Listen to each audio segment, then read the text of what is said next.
Motoring along the mouth of the Aganashini River, our torsos stuffed inside bulky, bright orange life jackets, we passed a fishing village in a patch of sandy shoreline called Paradise Beach.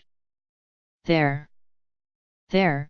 shouted a woman from the back of the skiff, pointing to a dolphin she spotted in the distance. Our young local captain cut the motor.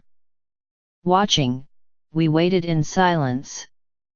And when our group's yoga teacher, Larissa Carlson, began to chant the sound of Om, a Sanskrit word symbolizing the union of body, speech, and mind, and the rest of us joined in, creating a collective, continuous round of the humming syllable. As if awakened by the vibrations of our call, a pod of dolphins emerged, leaping through the air, one after another. This, I thought, is going to be an unusual journey. While a trip to India had been on my bucket list for years, it didn't seem imminent. But then, strewn on the mudroom floor where the mail makes its way daily through a rectangular slot, I came across the Fall 2016 catalog for the Kripalu Center for Yoga and Health. Flipping through its pages, I stopped abruptly on page 20 when I saw the words, Kripalu in India. A non-profit yoga and wellness center in Lenox, Massachusetts, Kripalu, now in its 40th year, hosts nearly 50,000 guests a year who come for its wide variety of programs. Over the past decade, I've been an occasional Kripalu visitor, attending writing workshops, yoga classes, and several courses connected to my training as a life coach.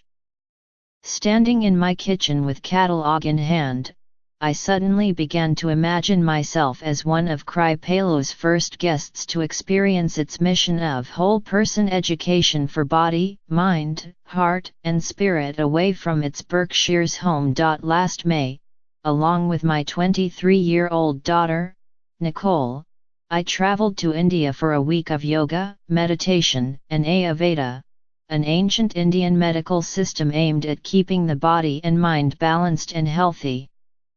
We spent our first night at the Alila Dewa Hotel in Goa. Set among rice paddies and coconut groves, the infinity pool was ideal for cooling off in the intense heat. Summer in India lasts from April to June, and humidity is high in the south, with temperatures in the mid-90s. Early the next morning, we met our group under a giant banyan tree for introductions and gentle yoga, led by Ms. Carlson, a Kripalu yoga teacher and former dean of its Ayurvedic school. Our group consisted of 14 guests, 13 women, ranging in age from 23 to 82, and Ms. Carlson's fiancé, David Lipsius, who, as the former Kripalu chief executive, was involved in the early planning stages of the retreat. Each of us had traveled to India for our own reasons. Taking a break from stressful lives. Learning about ancient health practices.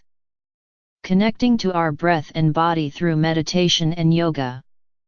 Because she was between jobs and her mother had invited her, in Nicole's case. My initial purpose for joining this trip was to discover and explore the only place where practicing meditation and seeking balance may be as common as cell phone use. But this trip took on a new meaning and significance after the sudden passing of my brother 3 weeks before our departure. On this retreat, I found a space to grieve, a connection to human kindness, and a deepening appreciation for self-care, body, mind, and spirit in a safe, nurturing environment. A 3-hour bus ride which involved an adventurous pit stop in an elderly woman's stone outhouse led us to our home for the next 6 days, the Swaswara resort in Gokarna on India's southwestern coast.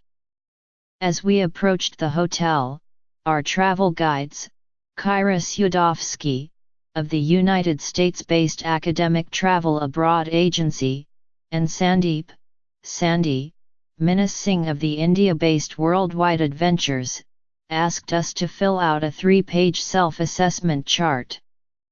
Munching on giant cashews, I circled my answers to a battery of questions covering habits and characteristics ranging from taste preferences and skin temperature to sleep patterns and vein prominence.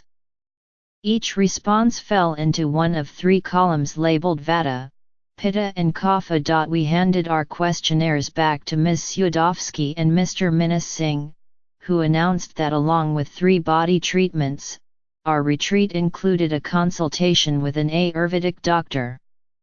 The doctor would be tailoring our treatments after identifying our dasha, the Sanskrit term used for a person's biological constitution, which is made up of a combination of elements, Vata, air and ether, Pitta, fire and water, and Kapha, earth and water.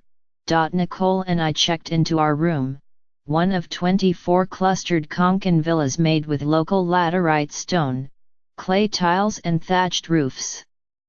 Our villa had its own mini grass courtyard, a bathroom and shower open to the sky, an enclosed air-conditioned bedroom and a second-floor deck ideal for practicing yoga, napping or taking in the black-faced langur monkeys that catapulted from tree limb to limb. Unpacking our pricey leggings and fitted tank tops, we answered the door for a hotel worker who delivered 2 pairs of off-white cotton drawstring pants and matching boxy tops, a yoga apparel set for each of us. We joked at the idea of putting them on, coming to realize after one yoga class the benefit of sweating in those loose, breathable garments rather than our own. 0.4 miles from Gokarna village.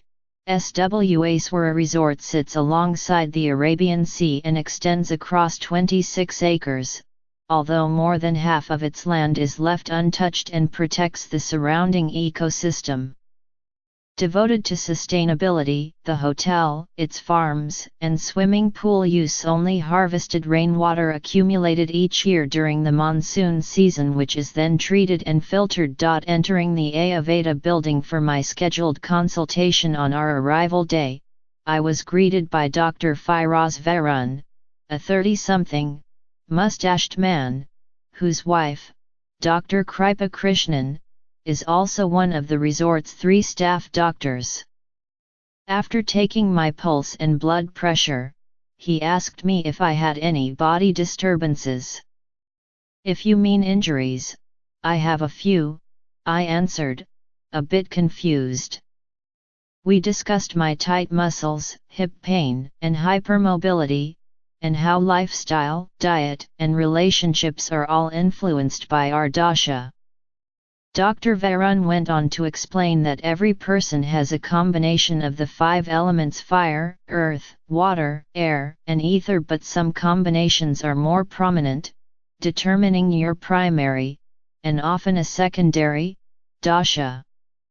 Reaching for the questionnaire I'd completed on the bus ride, Dr. Varun marked in all capital letters, Pitta Kapha. To beat the intense heat, our days began with yoga at 6 a.m. Mats were waiting when we entered the yoga shala, Sanskrit for house, and Ms. Carlson led us in breathing exercises, meditations, chanting and poses to awaken our bodies. She encouraged us to pause and be mindful of the sounds we heard: many chirping kingfisher birds, smells and sights outside the open windows. For cooling down the body's temperature, Ms. Carlson taught us shitali breathing, during which we exhaled through a curled tongue or gritted teeth. Her teaching and crisp voice were a consistent, calming presence in a place where the heat, aromas, sounds and flavors felt, at times, overwhelming. "I'm here to invite in reminders to be and not just do, to pause and take time to reflect," she said. "It's an invitation to slow down and taste test India with some Kripala-style yoga." With more limber bodies and quieter minds, we went each morning from yoga to breakfast at the Kokam, the open-air dining room at the center of the resort named after the reddish-purple fruit used in Ayurvedic medicine to treat sores, improve digestion, and lessen arthritis pain. All meals were included in our retreat, and breakfast included a daily selection of eggs to order, oatmeal and freshly cut fruit. In an effort to stay hydrated, I refilled my water bottle frequently from the large water tanks located at the yoga shala and domed meditation hut. I quickly learned, though, that Ayurvedic doctrine recommends lukewarm water for optimal absorption into the body, so at meals, the water is served slightly warm with added natural flavors, such as fenugreek or cumin, that changed daily. Food what, when and how much plays an important role in Ayurveda. Lunch and dinner at SWAs were served at either the Kokam or by the beach in a shady grove called the Beach Grill. Began with a juice of the day, blueberry lime blast anyone, followed by an appetizer such as cucumber peanut salad or garden almond gazpacho, a choice of two main dishes, like fish curry cooked in Indian spices and kokum, or vegetable korma made with mixed vegetables, coriander, mint, and coconut paste. Desserts were lacking in chocolate for my taste, but some, like ginger-baked banana and date squares, went over well with guests. The food is organic and every meal consisted of fresh, locally grown or sourced ingredients, mainly vegetables and fish, with a plated amount meant to leave you satiated, but not full, which, according to Ayurveda, is easier on digestion. Our days at SWAswara were unhurried and spacious, sprinkled with yoga, a late morning group activity, bird watching, nature walk, boat ride, a body treatment, a swim in the pool, or a walk along OM Beach, where cows amble aimlessly, leaving hoof prints in the sand alongside those of vacationers. Gathering in the meditation hut in the late afternoon, our Kripalo group, save for those who were napping, sat for a guided meditation or a gentle yoga class, led by Ms. Carlson or a resident teacher.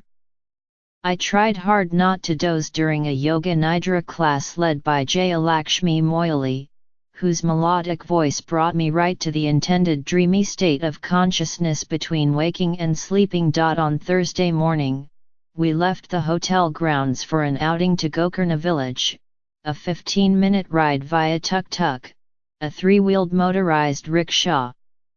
Our guide, Matthew Raj, who doubles as SWAswara's art teacher, led us to Mahabaleshwar, a sacred 4th century Hindu temple and pilgrimage site, to the Kodi Tirtha, a sacred water tank used for ritual bathing, and to some shops where we could buy mala bead necklaces, traditionally used in prayer and meditation, and pretty fashionable in yoga and meditation circles. Thursday is market day, and we joined the meandering cows and throngs of locals, perusing the fresh fruits, vegetables, and mounds of ginger piled atop tarps on the ground.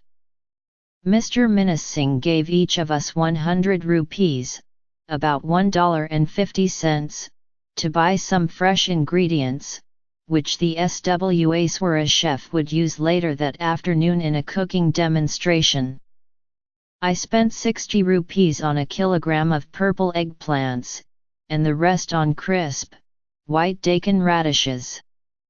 Nicole and another guest, Dana Roden, a publicist from Miami, pooled their cash to buy some cauliflower, a pricier choice than mine, costing about 150 rupees, or $2.30. After our morning in the crowded village, returning to SWAswara was a chance to fall back into serenity. That afternoon, I was scheduled for a rejuvenation body treatment, with the addition of Morivena oil, made from a blend of herbs, which Dr. Varun selected because, he said, it increases circulation, and would help heal my muscle and joint soreness. All three of my treatments were given with 4 hands by Ankuaja Krishna, a petite 20-year-old massage therapist, and an assistant.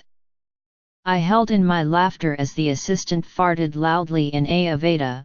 Passing gas is encouraged for colon health while heating herbs and oil over a small flame. Ms. Ajay Krishna tied a disposable undergarment around my waist and guided me to sit on a stool, before placing her hands over my head to chant a Sanskrit prayer, which, translated by Dr. Varun, asks the unknown supreme God and great physician to heal the body from all miseries, body and mind. The four hands swept in unison up and down my body front and back in what felt like a choreographed dance during each treatment.